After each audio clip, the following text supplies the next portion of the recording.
Thank you, Pastora. Hallelujah! Purihin ang Panginoon. Magandang umaga po muli sa ating lahat. Kanina habang tayo ay nag-aawitan, ako ay naiyak dahil sa kabutihan ng Panginoon. Napakabuti ng Panginoon sa ating mga buhay. Tayo po muna ay panandaliang tumayo saglit at tayo manalangin. Father God, salamat po Ama sa umaga nito, Panginoon. Pagpalain mo Lord ang bawat isang narito, Panginoon.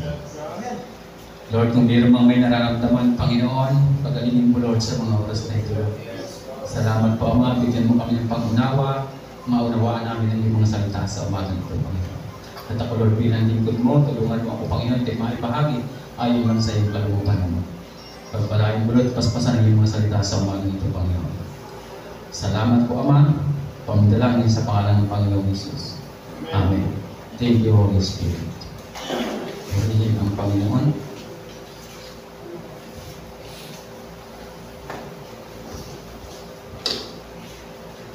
Hindi na talaga pwedeng walang kaapat na mata. So, purihin ang Panginoon. Si Kuya Marfalaki baptized ay June. Ako June din. Kaya hindi ko malimutan kasi June ako. Kaya June 15, 1997 doon sa may tulay ng Taytay. Doon ako nag-baptist mo. At wala po akong kasama. Sulo lang ako ng time na yung special po ang aking pagkapanganak sa Panginoon. Salamat sa Panginoon. Ang ating pag-aaralan ngayong umaga, paano natin mararanasan ang pagkilos ng banal na Espiritu? Tayo bang lahat ay willing na maranasan ang pagkilos ng banal na Espiritu? Sabi niya, you have the power of the Holy Spirit living inside of you to change your situation. Kaya pong baguhin ng Diyos sa ating buhay pag ang banal na Espiritu ay nasa sa atin. Amen. Magkakaroon po ng pagbabago sa buhay natin pag ang banal na Espiritu ay nasa atin. Gusto ko po panoorin muna natin ang isang video bago tayo magpatuloy. Saan ka pupunta? Hindi ka pwedeng basta na lang sumakay sa bangka ko. Tama ka. Kailangan kong tulong mo.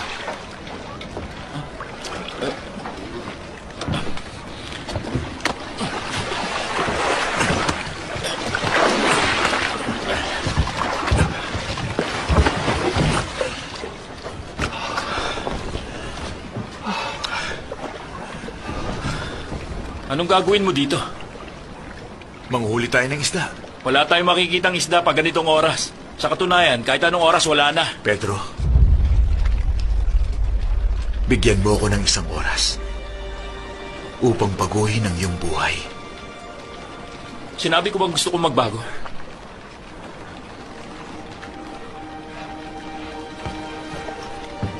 Maniwala ka sa akin. Wala tayong mahuhuling isda.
Paano nangyari ito? Anong ginawa mo? Bibigyan kita ng pagkakataong baguhin ang iyong buhay.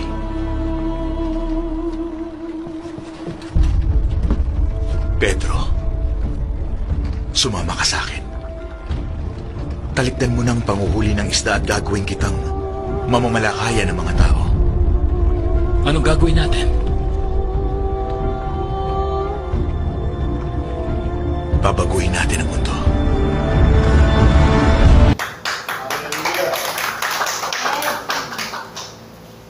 Salamat sa Panginoon. Sino gustong mabago ang buhay? Papasukin po natin ang Panginoon sa ating buhay. Sabi ni Pedro, kasi si Pedro po ay kumbaga sa mangingisda, siya ay batikang mangingisda. Kaya sabi niya, walang isda sa panahon ito. Pero nung pinaakyat niya ang Panginoong Isus sa kanyang bangka, halos malbo ang bangka niya sa dami ng isda. Pag ang Diyos po, ipinamuhay natin ang kanyang banal na Espiritu na sa atin, walang imposible. Ano man yung mga pangarap ko dati, parang wala na. Naubusan na ka na ng pag-asa, ang Diyos po ang magbibigay nun. Amen. Ang Diyos ang magbibigay ng lahat para sa iyo. Bigyan mo lang ang pagkakataon ng Panginoon na baguhin ang buhay mo. Magtiwala ka lang sa Panginoon. Papaguhin at papaguhin niya ang buhay mo. Gagawin niya ang lahat. Pag siya kasama mo, wala pong imposible pag ang Diyos ang kasama mo. At kailangan natin maranasan ang banal na Espiritu sa ating mga buhay.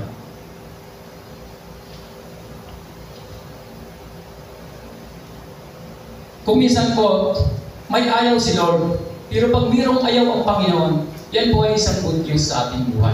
Kasi kung mayroong ayaw ang Diyos, mayroon din naman siyang gusto para sa iyo. Sabi niya kay Pedro, tumigil ka ng mangisda. Huwag ka ng mangisda. Sumama ka na sa amin. At mamamalakaya tayo ng tao.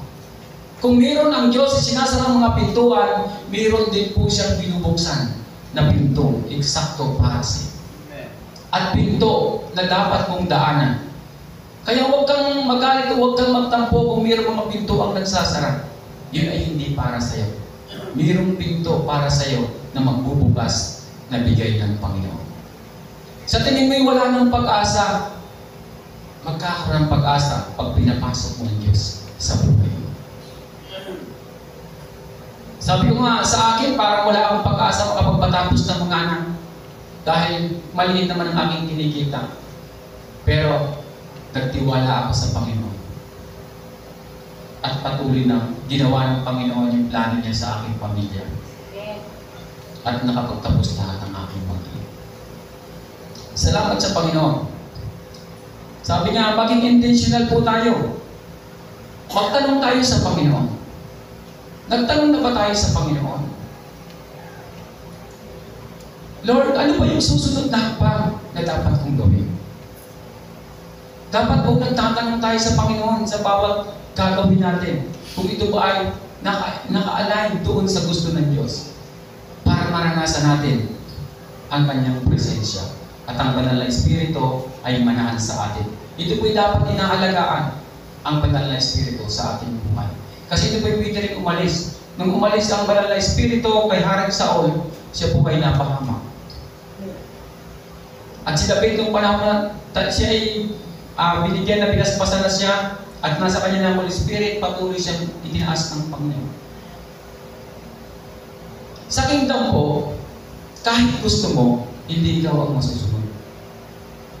Lagi yung masusunod yung hari. Kahit gusto mo, at nato ka sa kanyang kaharian, ang masusunod siya, hindi ikaw. Maraming Kristiyano na ang gusto siya ang masunod sa buhay niya at hindi ang Diyos. Kaya hindi natin maranasan ang pangako ng Panginoon sa ating buhay kasi hindi ang Diyos ang nasusunod sa ating buhay. Ang nasusunod ay tayo bilang tao. Ang oras na binibigay natin sa Panginoon ay yung tira-tirahan na piling bakante ka kaya ka lang pupunta. Hindi mo priority ang Diyos sa buhay mo, pero gusto mo maging priority ka ng Diyos.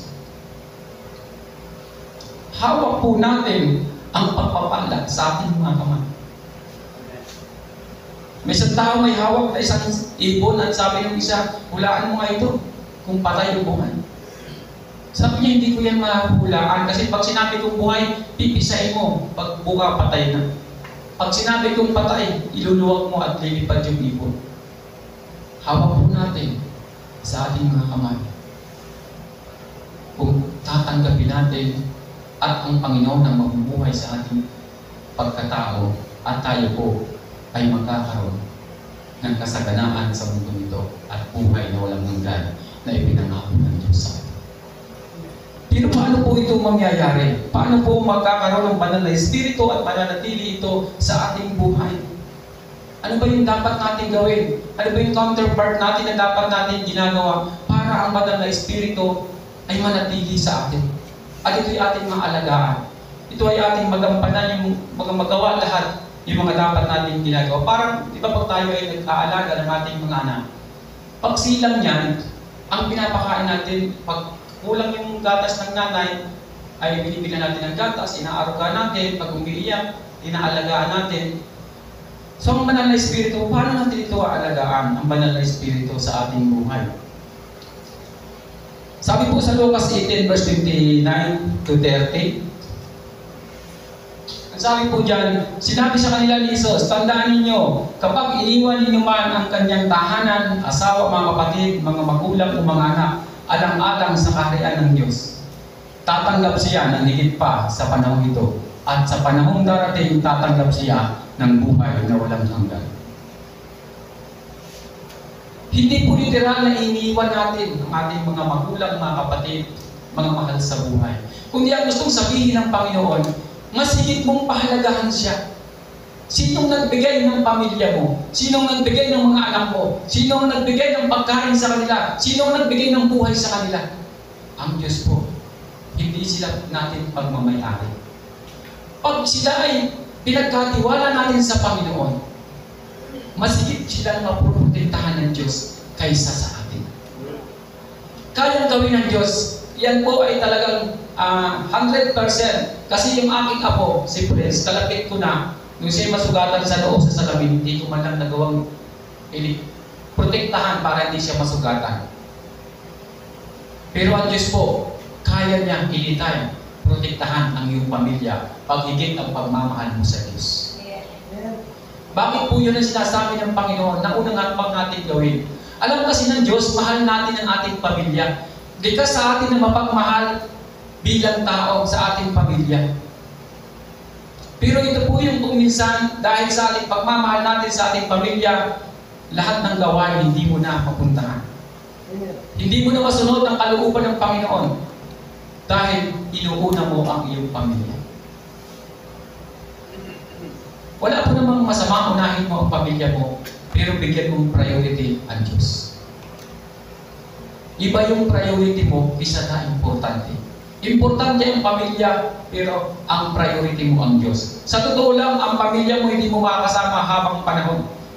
Matagal na bilang ama, ang 70 years na makakasama mo ang iyong mga anak at maghihiwalay kayo. Kasi lahat tayo mawawala sa mundo nito. Ang tanging kasama mo habang panahon, ang Panginoon. At darating ang panahon, yung pamilya mo, makakasama rin ng Diyos sa kanyang kaharian.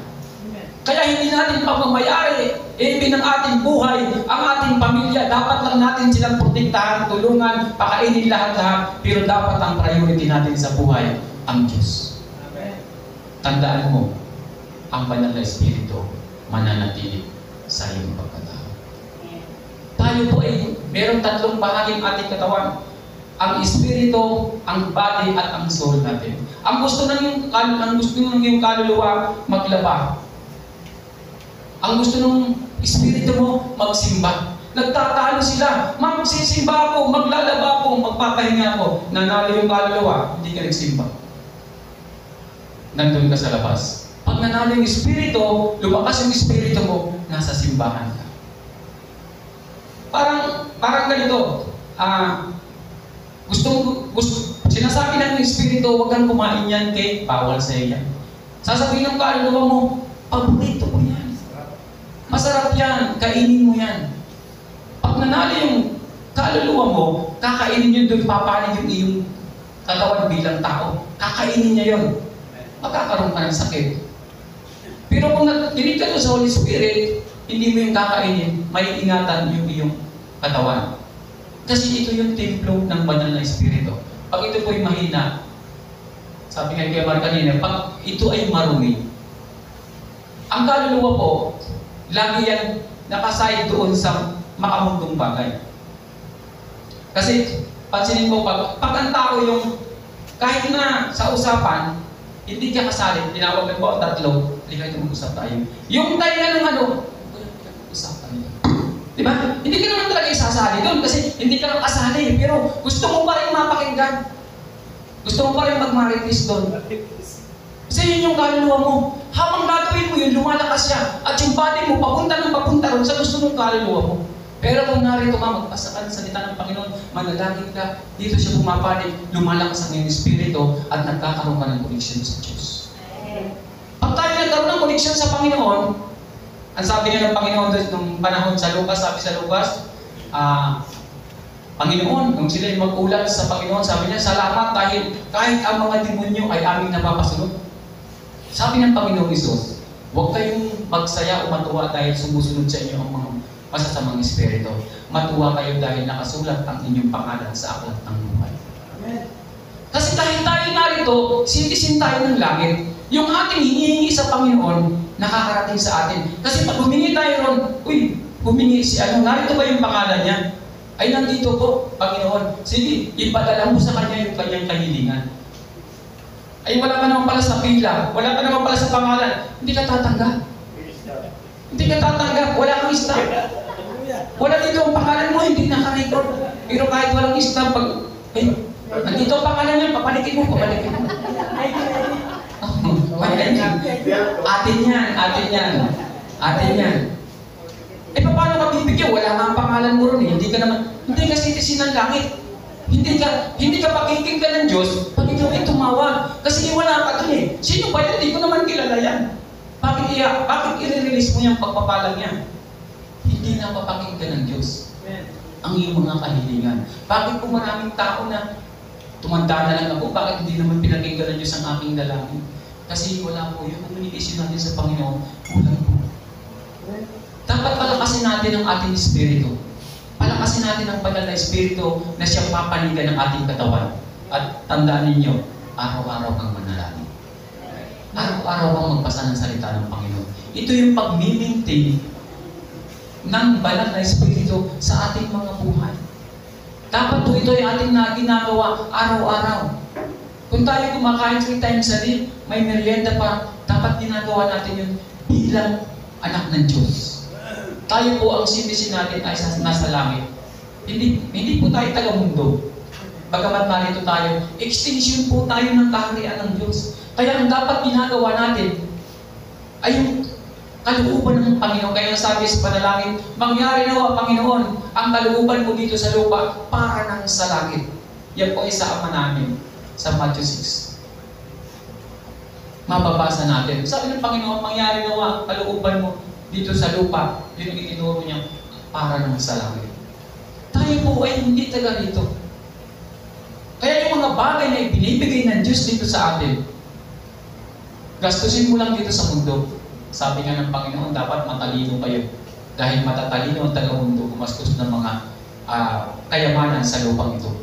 Sabi niya, yung isang tusong alipin, sabi niya, tatanggalin na sa trabaho. Ilan ba utang mo? 100 ng langis? O lagay mo dito, 50 lang. O ikaw, 100 triyo, lagay mo dito, 80 lang. Sabi na, kasi pag dumating yung panahon na tinanggal na may mga tatanggap sa kanya. Sabi ng Panginoon, maubos man ang kayamanan niyo sa lupa, tatanggapin kayo sa langit. Tatanggapin kayo sa langit. Napakahalaga po na mabago ang ating puso at ang banal na espiritu po mananahan sa atin. At ang sabi rin sa last verse, sabi rin, tatanggap siya ng higit pa sa panahon ito. Ano ba yung mga tatanggapin natin sa panahon ito? Yung mga pangailangan natin. Yung lahat ng kailangan mo, sasakyan, bahay, magandang pamilya, maayos na buhay, yan po ang reward ng Diyos sa atin habang nandito tayo. Ibibigay yan ng Diyos sa atin.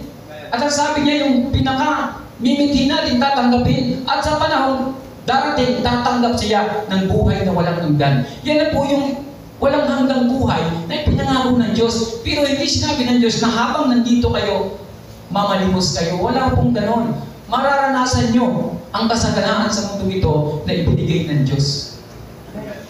Baliktad po sasabihin mo, Kristiyano kasi ako kaya okay lang maghirap. Hindi po totoo yun. Yan yung kaisipan ni Satanas na ipinapasok sa'yo. Huwag kang magsimba ng linggo kasi sayang yung kikitain mo.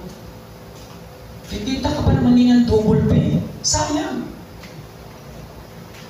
Yun po yung para tayo ay hindi mapalapit sa Panginoon.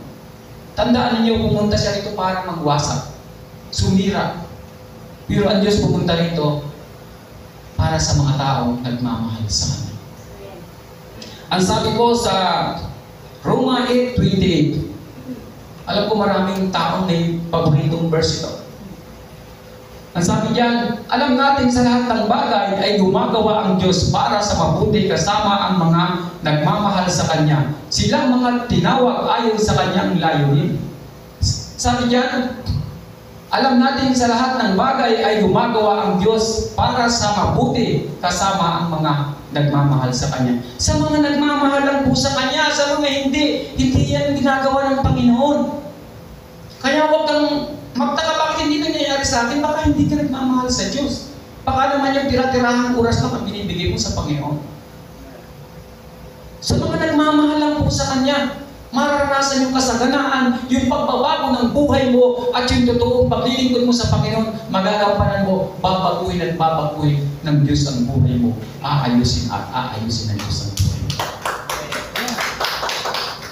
Hindi po magkakamali ang salita ng Panginoon. Gumagawa po siya sa mga taong nagmamahal sa Kanya. Sa mga taong tapat sa Kanya, doon po pumupunta at nananahan ang banal na Espiritu. At pag yun po ay nanahan sa atin, pakaingatan po natin ito. Bigyan natin halaga ang ating pagtanggap sa banal na Espiritu. Kasi siya po yung binigay ng Diyos dito sa atin. Kaya nga, sabi ng Panginoon, magagawa niyo ang higit sa ginawa ko. Nangyari po yan sa panahon ni Pedro. Na pag dumaan si Pedro, lahat ng may sakit, bumabangon.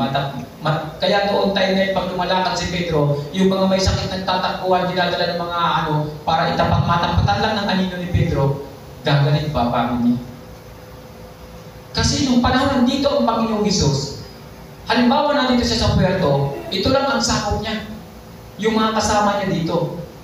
Wala siya sa taytay. Pero ngayong time, nung umakyat na siya sa langit, nandun na siya sa Ama, lahat ng tumatawag sa pangalan niya, bumababa po lahat. Bumababa agad ang tulong mula sa Panginoon Jesus. Kaya sabi niya, hindi niyo ang inyong gusto sa Panginoon, sa pangalan ko, at ibibigay ko sa iyo. Kumbaga personal na po ang ating relasyon sa Diyos simula nung umakyat ang Panginoong Jesus doon sa langit. Ibinaba niya ang banal na Espiritu na siya natin kasama araw-araw. Kaya kung may nag-chichik sa iyo, huwag mong gagawin yan. Kasi ang banal na Espiritu nananahan sa iyo. Ay pag walang nag-chichik sa iyo, lahat ginagawa mo, dumulog ka sa Panginoon. Hanapin mo ang Diyos. Manalangin ka. Talagang umiyak ka sa Panginoon, Lord, baka Lord, wala ka sa akin. Kasi bakit hindi ko ito namaramdaman? Dapat po nararamdaman natin ang Espiritu ng Diyos na siyang kasama natin na ibigay ng Panginoon sa atin. Ang sabi po sa Ephesians chapter 6, verse 17 to 18, isuot ninyo ang helmet ng kaligtasan at gamitin ang tabak ng Espiritu na walang iba kundi ang salita ng Diyos. Yan po ang dapat natin ginagamit. Araw-araw po natin itong binabasa.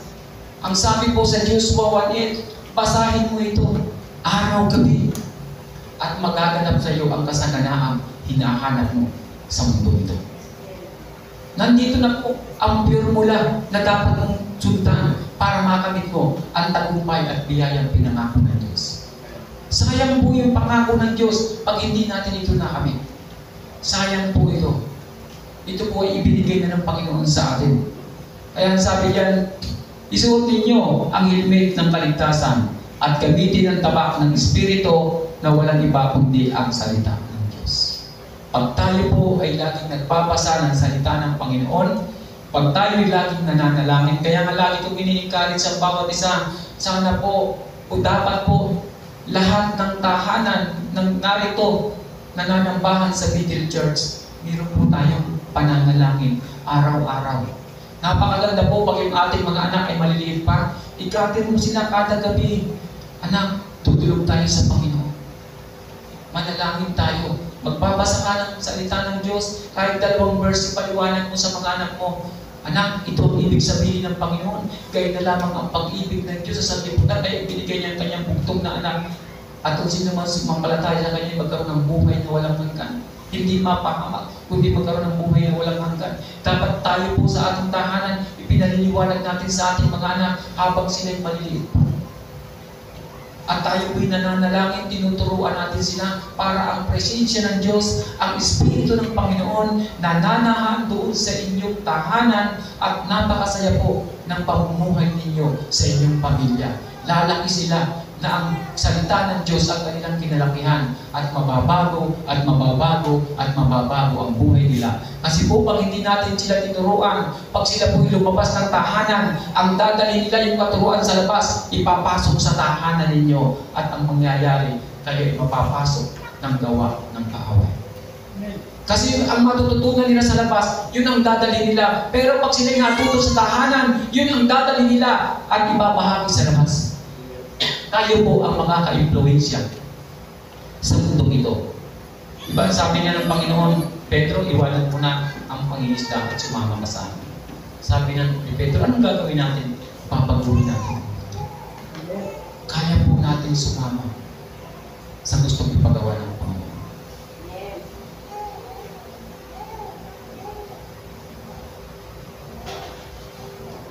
Sana po alam natin na ang Espiritu ng Diyos ay nananahan sa atin.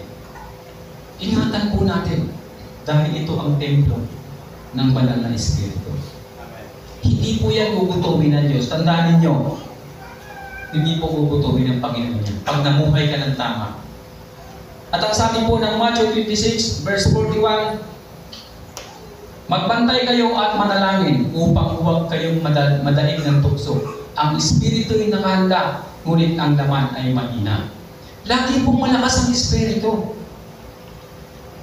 Kung minsan hindi na tayo naantok na tayo, baka hindi na natin magawa.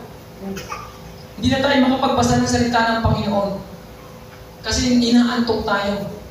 Naalala ko ng bata ko, hindi ko malimutan, nagalit kami sa school. Napadaan ako sa tiya ko, ay nagkataon na ang ulam nila yung langka na ginataan. Ay paborito ko yung langkang ginataan. Sabi niya, John, bago ka tumuloy sa bahay ninyo, kumain ka na muna dito. Kumain ako. Pagdating sa amin, ang ulam pala namin langka, yung pareho pati yung sahog. Hipon. Sabi ng nanay ko, kain na. Hindi na ako makakain. Bakit hindi ka makakain? Kumain na po ako. Kaya tiya, sa buhay po natin, bakit hindi ka na makapagbasa? Kasi ang dami mo ng binasa. Ang dami mo ng oras na ibinigay doon sa cellphone. Kaya pag ikaw ay wala ka ng gana magbasa ng salita ng Diyos, inaanto ka na. Kasi busog ka na sa mga bagay sa mundo ito. Pero pag tayo po'y uhaw, ang tao pong uhaw, gutom, kahit nakasanayan mo ng kainin, masarap. At ako po'y na-experience din dyan. Yung ako ay kumuha ng license dito sa Jollibee, sa Robinson. Mag-aalaw na ako nakatapos, pumunta ako sa Robinson. Umorder ako ng Jollibee. Lagi naman ako kumakain ng Jollibee. Bakit yung oras na yun, kahit puto kinakain ko, parang gusto ko lang tanongin yung waiter, ano bang binago na ba ang benta ng Jollibee? Naalaala ko pagtapos ko kumain, gutom pala ako. Kaya ang sarap-sarap ng pagkain ko sa Jollibee. Dahil gutom pala ako dahil hindi ako nagumagahan. Mag-aalaon na ako nakapuhan ng tanghalian. Pag tayo po'y gutom na gutom tayo sa salita ng Diyos. kaya mo pong magbabad. Kahit 2 chapter pa yan, kaya mo yung basahin. Kakainin mo yan. Kahit nakasanayan mo na araw-araw na binabasa, sisibagin at gaganahan kang magbasa kasi gutom na gutom ka sa salita ng Panginoon. At dapat po ito'y nararanasan natin kasi ang banal na Espiritu ay laging gutom sa salita ng Diyos. Pag ikaw po ay hindi nagugutom sa salita ng Diyos, ibig sabihin ang banal na Espiritu ay maaaring may problema, maaaring mayroong problema sa inyo na dapat po itong gawa ng paraan na manatili ang banal na Espiritu sa iyong buhay. Dapat po tayo uhaw at gutom sa salita ng Diyos. Dapat po ito ay ating nagagawa. Kahit nakasanayan mo ng magbasa, hindi mo pa rin yan kasasawaan dahil lagi kang uhaw at gutom sa salita ng Diyos. Ang sabi po sa Marcos chapter 3 verse 28, tandaan ninyo ito, maaaring patawarin ang tao sa lahat ng kanyang kasalanan at paglapastangan. Sabi sa 29, ngunit ang sino mang lumapastangan sa Espiritu Santo ay walang kapatawaran sapagkat siya ay nagkasala ng walang hanggang kasalanan. Sensitive po ang Holy Spirit. Ito po ay sensitive sa ating buhay. Kaya dapat po, pag nasa atin po itong pakamahalin natin, kasi ito po ay pwedeng umalis. Pwede po itong umalis sa atin. At pag iniwan tayo nito, sino pa ang magkagayon sa atin? Nagaling sa Panginoon. Dapat pong matuto tayo na alagaan natin ang Espiritu na ibinigay ng Diyos sa atin. Ito po ang ating pinalalakas. Ito ang ating binibigyan panahon sa ating buhay. Na talagang siya yung binibigyan natin ng yung atensyon natin ay nandun sa salita ng Panginoon. Hindi po magbabago ang salita ng Diyos. Lahat po ng narito ay magaganap at magaganap. Kasi ang sabi ng Panginoon, mawawala ang langit at ang lupa, ngunit ang aking salita ay mananatili hanggang bukas. Alam niyo sa mga pag-aaral, sa mga napapakinggan ko, lalo din sa mga matataas na level ng pagkapasko, ang number 1 daw na disciple na talagang, kumbaga, pag sa pagsunod ay yung sensitive, ang mga military. Alam mo kung bakit? Ang military kahit ayaw niya, pag may command sa kanila, sumusunod sila. Obey-first talaga sila. Ginagawa nila yan. Kaya pag naborn na ng isang military, hindi mo yan kayang alsin sa paglilingkod sa Panginoon. Kasi sila talaga ay nahubo. Mas sila yung mga taong masunurin. Pansinin mo, kahit na minsan parang against sa kanila, pero kailangan mo sumunod. Kasi pag may utos sa taas, yun po ay bumababa. At kailangan mo itong sumunod. Kaya pag sila ang naborn again, naalala ko tuloy yung isang pastor sa Taytay, pulis, naborn again, nag-resign.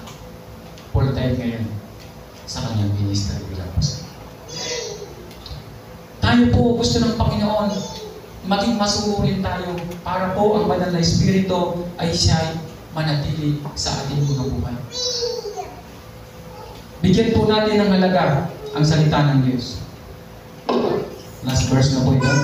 Purihin ang Panginoon. Ang sabi po sa John chapter 3 verse 34, ang sinugo ng Diyos ay nagpapahayag ng mga salita ng Diyos sapagkat lubusang ipinagkakaloob ng Diyos ang kanyang Espiritu.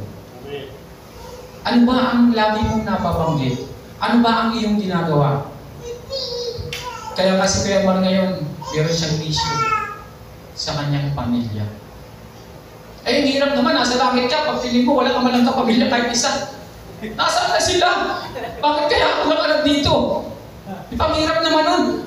Parang nung dumating yung kaligtasan, ikaw na lang yung pagdating mo ron, Lord, ang tagal ko na rito, 100 years na ako, wala man lang ako nakikita dito kasama ko. Di ba? Kaya si Kuya Mar, nagkaroon ng sa puso niya, pupunta ako ng Bigo. Kaya kung gusto mong maging part sa mission ni Kuya Mar, malapit na siyang umalis. Magpabaho tayo sa kanya. Diba? So napakahalaga po. Sabi nga, ang isang kaluluwa na maligtas, libo-libong anghel ang natutuwa sa langit. How much more ang ating Ama. Palakpakan po natin yung Panginoon. Bawat isa po sa atin ay may mission. Bawat isa sa atin ay may espiritu na nananahan sa atin. Sikapin natin na ang ating mga mahal sa buhay, makasama natin sa paglilingkod sa Diyos. Kasi tandaan niyo palagi na ang ilalagi natin sa mundong ito, kaganyan lang kahaba. Pero yung pangako ng Diyos na eternal nila, na walang hanggang buhay, ay wala pong katapusan. Yun po ang ating paghanda. At huwag natin hahayaan na tayo lang. Na pagdating mo rin ikaw na lang. Kaya nga, natuwa ako nung nakaraan, pumunta kami sa Taytay ng Friday, birthday ng tatay ko. Ang dami namin, yung mga pamangkin ko. Biro na pala akong mga apo na, dalaga na. Lolo na. Para di bagay. Oo, lolo na. Uncle ang dapat. Oo, talagang mga dalagita na naglululo sa akin. Sabi ni Lolo, dapat pala nakapagpabarya ako ng mga 3K o 5K para na ipamahagi sa mga kabataan. Dami pa lang na dito. Sabi ko, next, magle-leads tayo. At dadalhin natin sila sa mga lugar na natuwa yung mga bata. Mag-reunion tayo. Kasi masaya ako dahil sipin mo kung lahat ng pamilya ko, pagdating namin sa langit, kami-kami pa rin magkakasama. Di ba ang saya? Lord, salamat Panginoon, ito yung na-fulfill yung vision mo sa lupa. Nandun sila lahat. Kasi wala naman sa ating exemption. Sabi ko nga, wala sa ating maging exempted sa pagdating sa mga bagay na ito. Dahil sabi nga, ang pagsilang pilit-pigilan.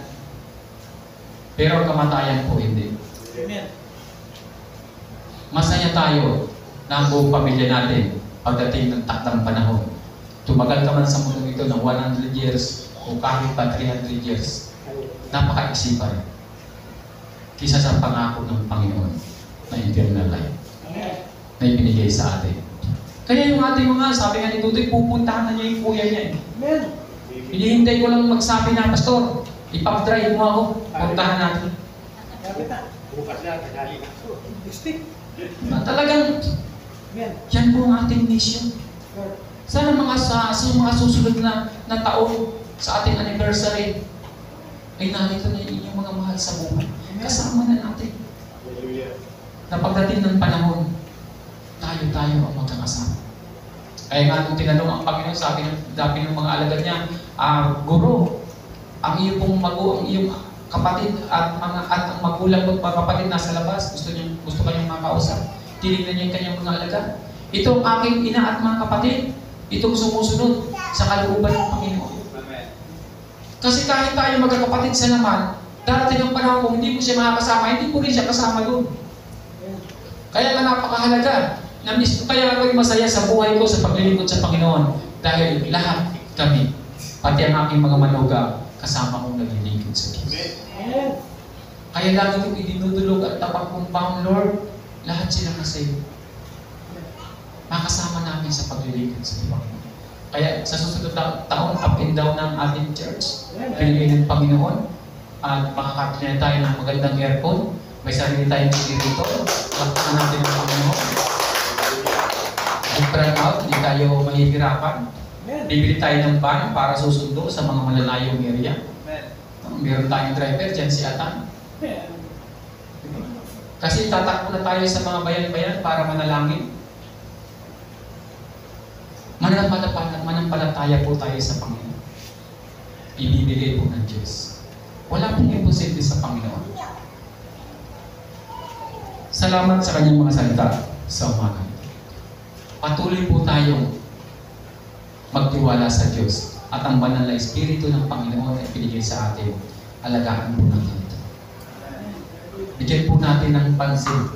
Maglaan tayo ng oras sa pananalangin at sa pagpapasal sa salita ng Panginoon. Salamat sa kanyang mga salita sa umaga. Tayo po'y manalangin. Father God, salamat po ang mga sa'yo paturuan sa umaga nito, Panginoon. Bigyan po, Panginoon, ng pangunawa ang bawat isa.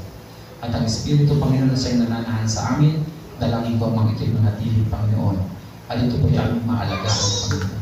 Salamat po, Ama. Pagpalain mo ngayon mga anak. Salamat, Lord. Dalangin ko, Ama, na mga sa susunod na po. Mga linggo, Panginoon, makasama namin, Panginoon, ang lahat ng mga mahal namin sa buhay. Salamat, Lord. Kami dalangin sa pangalan ng Panginoong Jesus. Amen.